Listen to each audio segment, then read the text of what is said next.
31 August দুদিন আগে ঢাকার গুলশানে ওয়েস্টিন হোটেলের 808 নম্বর রুমে একজন মার্কিন নাগরিকের ডেড বডি পাওয়া গেছে। তিনি ওই হোটেলেই উঠেছিলেন 29 অগস্ট। পরবর্তীতে সেই মার্কিন নাগরিকের পরিচয় জানা গেছে, তার নাম টেরেন্স আরবেল জ্যাকসন, বয়স 50-এর মতো, এবং তিনি সাউথ ক্যারোলিনার অধিবাসী। তিনি বাংলাদেশে ব্যবসায়ী পরিচয়ে 4 মাসের বেশি অবস্থান করছেন এবং ওয়েস্টিনে তিনি চেক ইন করেছেন 29 অগস্ট। তো তার এই মৃত্যু নিয়ে অনেক রহস্যের গন্ধ পাওয়া যাচ্ছে, অনেকেই অনেক কথা বলছেন এবং হোটেল সূত্রে বলা হচ্ছে যে হি ওয়াজ কোয়াইট ফিট, খুব সুদর্শন, মানে একদম ফিট বডি যাকে বলে। তো এরকম একটা লোক হঠাৎ করে মারা গেল কি করে? পরবর্তীতে জানা গেছে যে উনি আসলে সাধারণ ব্যবসায়ী না, ব্যবসায়ীর আন্ডার কাভারে তিনি ছিলেন। তিনি আসলে আমেরিকার স্পেশাল ফোর্সেস অফিসার। এটা হলো তার ডেজিগনেশন হলো কমান্ড ইন্সপেক্টর জেনারেল এবং প্রথম স্পেশাল ফোর্সেস কমান্ড এয়ারবর্ন তার একজন মেম্বার। সোজা কথা হলো যে আমেরিকান আর্মির একটা স্পেশাল ফোর্সের একজন অফিসার। তো তিনি মারা গেছেন এবং পুলিশ প্রাথমিক যে তদন্ত করেছে তাতে ওই হোটেলের সিসিটিভি ক্যামেরার ফুটেজ গুলো তারা অ্যানালিসিস করেছে। সেই ফুটেজ, তার হোটেল রুমে যাওয়ার ফুটেজ, এবং সেই ফুটেজ গুলো দেখে পুলিশ বলছে যে এটা মানে সন্দেহজনক কিছু পায়নি। তো ধারণা করা হচ্ছে এটা একটা স্বাভাবিক মৃত্যু। এটা হলো পুলিশ এবং অন্যদের মানে সংশ্লিষ্ট আমেরিকান দূতাবাসের কথা। কিন্তু এখানে কিছু কিন্তু রয়ে গেছে। যেমন একজন মার্কিন নাগরিক 5 স্টার একটা হোটেলে মারা গেল, কিন্তু তাড়াহুড়া করে তার লাশটা পোস্টমর্টেম না করে আমেরিকান দূতাবাসের কাছে হস্তান্তর করা হয়েছে। এটা একটা কিন্তু খুব সাধারণ ঘটনা না। এরকম হোটেলে একজন মারা যাবে, তার পোস্টমর্টেম হবে না। এবং আরো বিষয় হলো যে আমেরিকার যে কোনো বিষয়, এমনকি মানে অনভিপ্রেত বিষয়েও তারা নাক গলায়, যেখানে তাদের কথা বলা উচিত না সেখানেও তারা নাক গলায়। অথচ তাদের একজন নাগরিক ওয়েস্টিন হোটেলে মারা গেল, এই ব্যাপারে তারা মুখে কুলু কেটেছে। আমেরিকান দূতাবাস ঢাকা অফিস থেকে আমরা তেমন কিছু শুনিনি। সো এই জায়গাটা আরো রহস্য। এখন এই যে স্পেশাল ফোর্সেস অফিসার, এরা আসলে কি? এই স্পেশাল ফোর্সেস অফিসাররা এরা স্পেশালি ট্রেইনড আপ থাকে। এরা সাধারণত আনকনভেনশনাল ওয়ারফেয়ারে ট্রেইনড আপ থাকে, দক্ষ হয়। যেমন গেরিলা যুদ্ধ, সাইকোলজিক্যাল ওয়ার, দেশি বিদেশি গোয়েন্দাদের প্রশিক্ষণ দেওয়া, গোপন মিশন, সন্ত্রাস বিরোধী অভিযান, এই ধরনের খুব স্পেশাল কাজ করে থাকে তারা। এরকম একজন স্পেশাল ফোর্সের অফিসার মারা গেলেন, অথচ এটা নিয়ে কথা শুনবো না আমেরিকান দূতাবাসের বা পোস্টমর্টম হবে না। এটা কিন্তু স্বাভাবিক ঘটনা না। এবং এর ফলে যে প্রশ্নগুলো উঠেছে যে তিনি ব্যবসায়ী পরিচয়ে কেন ঢাকায় থাকলেন? তিনি তো আসলে ফোর্স, কিন্তু আসলে গোয়েন্দা কার্যক্রমে নিয়োজিত ছিলেন বলা যায়। এখন আরো ইন্টারেস্টিং হলো এই যে তার নাম বললাম টেরেন্স আরবেল জ্যাকসন, এইটা কি তার আদৌ আসল নাম নাকি তিনি এই ছদ্মনামে বাংলাদেশে অবস্থান করছিলেন, সেটা নিয়েও এখন প্রশ্ন উঠেছে। এবং একটা পত্রিকা অনলাইন পোর্টাল বলেছে যে তিনি 2006 সাল থেকে এই সেনাবাহিনীতে কাজ করছেন এবং তার প্ল্যান ছিল আগামী 2 বছর পরে রিটায়ারমেন্টে যাবে। তো সেই তার আগেই মৃত্যু। এই মৃত্যুর কারণ কি? এটা কি স্বাভাবিক মৃত্যু, ন্যাচারাল ডেথ, না এর পেছনে অন্য কারণও আছে? এটা নিয়ে যে কথা হচ্ছে যে প্রতিদ্বন্দ্বী কোন দেশের গোয়েন্দাদের হাতে কি তিনি নিহত হলেন? আমেরিকা কি কাজ শেষে তারই বিশ্বস্ত একজন স্পেশাল ফোর্সেস অফিসারকে ঝেড়ে ফেলে দিলেন? কারণ আমেরিকার ইতিহাস আছে। 1951 সালে ইরানে আমরা দেখেছি, কিউবায় আমরা দেখেছি, কাজ শেষে বা নিজেদের যে ইমপ্ল্যান্ট গুলো থাকে সেগুলোকে তারা হয় হত্যা করে বা বিভিন্নভাবে পৃথিবী থেকে সরিয়ে দেয়।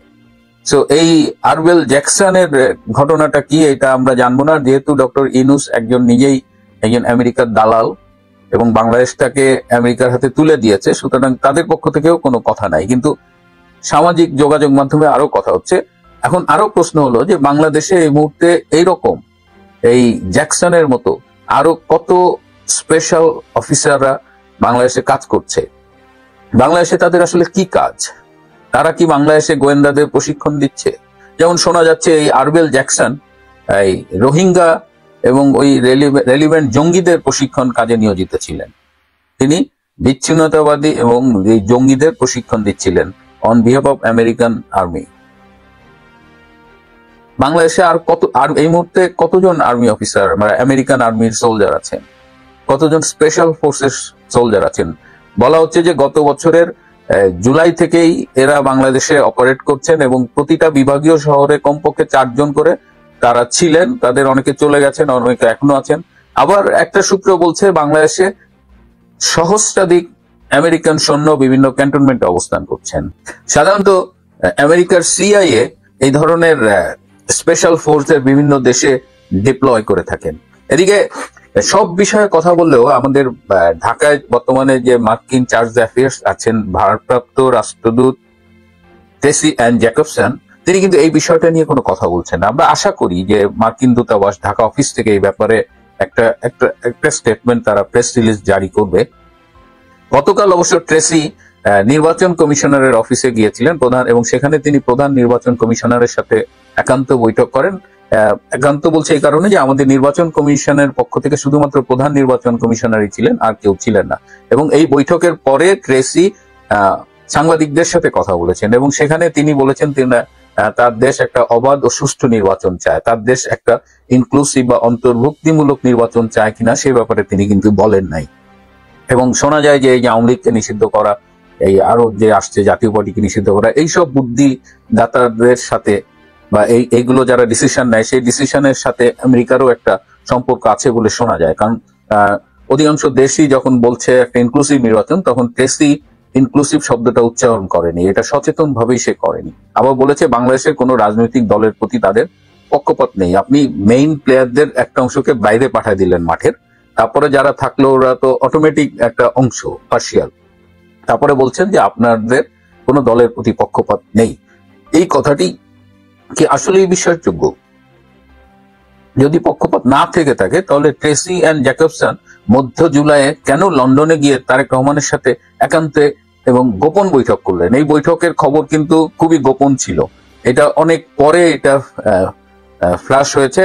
তাহলে যদি পক্ষপাত না থাকে এবং বিএনপির কেন্দ্রীয় নেতৃবৃন্দ অধিকাংশ সবাই প্রায় ইভেন খালেদা জিয়াও তারা বাংলাদেশে অবস্থান করছে, এই অবস্থায় আপনাকে লন্ডনে যে তারেক রহমানের সাথে কথা বলতে হলো কেন? যদি কোনো গোপন ডিল না থাকে, স্পেশাল ডিল না থাকে, তাহলে তো লন্ডন যাওয়ার দরকার হয় না। এবং আমাদের তো মানে আমরা তো টের পাই, খবর তো বাতাসে ভাসে, বিভিন্ন সূত্র থেকে আসে। এবং এখন যেটা হলো যে আমেরিকা প্রথমে চেয়েছিল এই জুলাই আগস্টের বিপ্লবটা তারা করেছিল বেসিক্যালি জামাত শিবিরের সহায়তায়, কিন্তু পরবর্তীতে দেখছে যে জামাত শিবিরকে নিয়ে তারা বেশি দূর যেতে পারবে না, এনসিপি কে নিয়েও যেতে পারবে না। তারা এনসিপি কে জায়গা মাথা হাতটা দিয়ে বোঝানোর চেষ্টা করছে, এনসিপির এক অংশ বুঝছে আর এক অংশ বুঝে নাই।